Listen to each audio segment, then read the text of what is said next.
Hello, Tyler Barnes here. Um, I got something sent to me today that I should be forwarding to everyone I know. It has to do with the Canadian pension. Um, right now, because of all the money they're giving away with CERB, I'm really concerned about what's going to happen to um, pensions uh, and what's going to happen to the value of our dollar. But I've heard our pensions we're going to be in jeopardy. 10 years ago, someone I worked with said by the time I'm that old, we won't even have a pension. I don't know where he gets his information, but that's something that always bothered me because I pay into pension and everyone does, and it's ours, it's our money. So, anyways, I'm just gonna read this to you guys. Canada Pension. Let all Canadians know. Canada Pension check is now or soon will be referred to as federal benefit payment. I'll be part of one percent to forward this. I am forwarding it because it touches the nerves in me, and I hope it will in you. Please keep passing it on until everyone in our community or in our country has read it.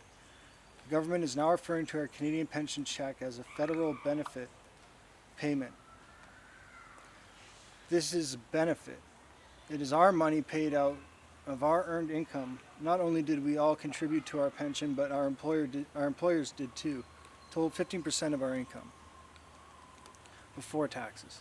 If you average 30K per year over your working life, that's close to 180,000 invested in pension. If you calculate the future value of the monthly investment in a pension, that's $375 a month, including both you and your employer's contributions at a merged 1% interest rate, compounded monthly.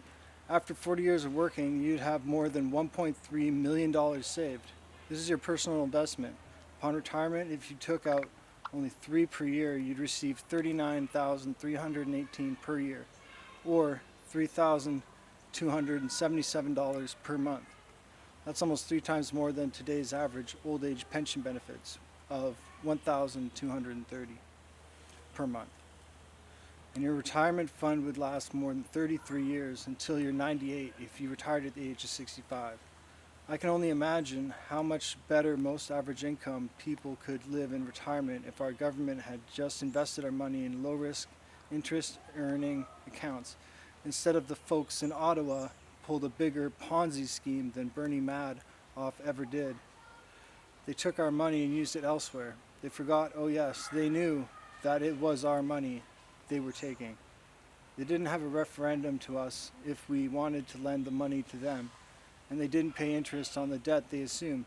And recently they've told us the money won't support us very much longer. But it is our fault they misused our investments.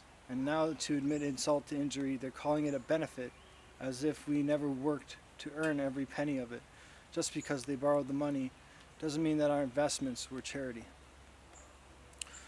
Let's take a stand. We have earned our right to our pension. Demand that our MPs bring some sense into our government. Find a way to keep Canada's pension going for the sake of 92% of the population who need it. Then call it what it is, our earned retirement income. And 99% of people won't share this. Will you? So, share this.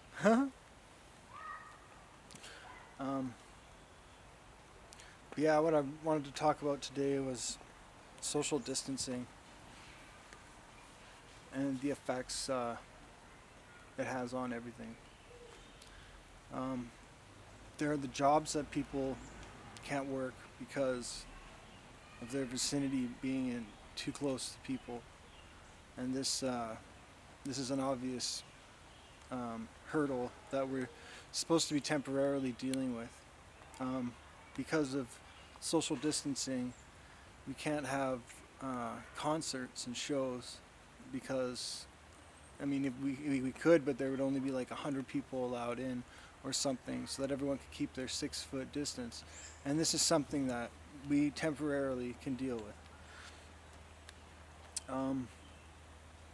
social distancing for schools is killing it.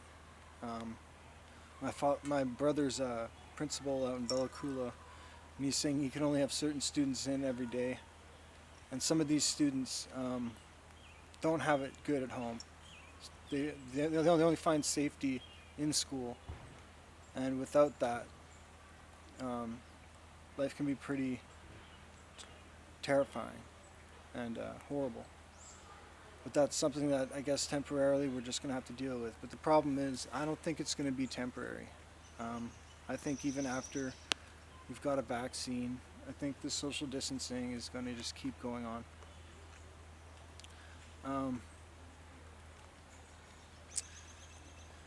I hate to say it, but I believe the way we're dealing with COVID is a way of dealing with the overpopulation of the earth, and these rules set in place are destroying relationships, possible relationships,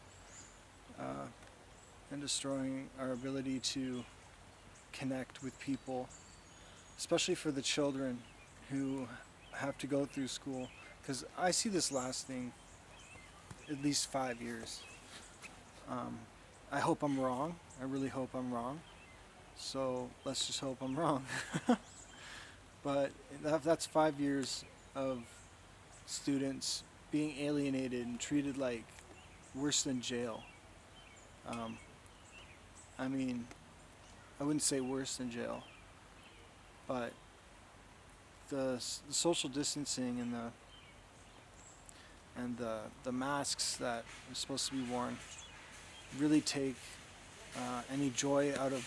You can't even smile. I mean, you can smile, but no one can see it. You're alienating a whole generation. 5 years is like how long it takes for students to get through school, or even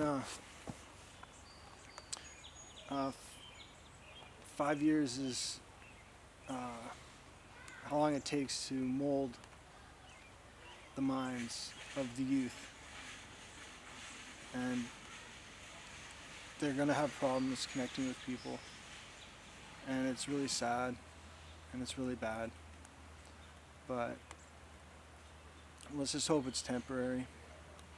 Social distancing, 6 feet or whatever, isn't even enough. When you sneeze, you're sneezing like, I don't know, 10 feet, 12 feet. Like, it's a big sneeze. And the social distancing is just, it's not adequate for what it's supposed to be doing. So it makes me think that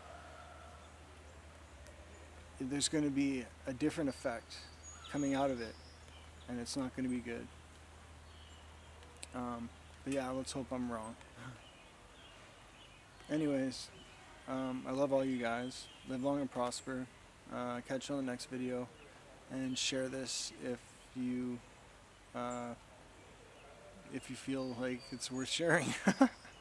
Thank you very much, and have a good day.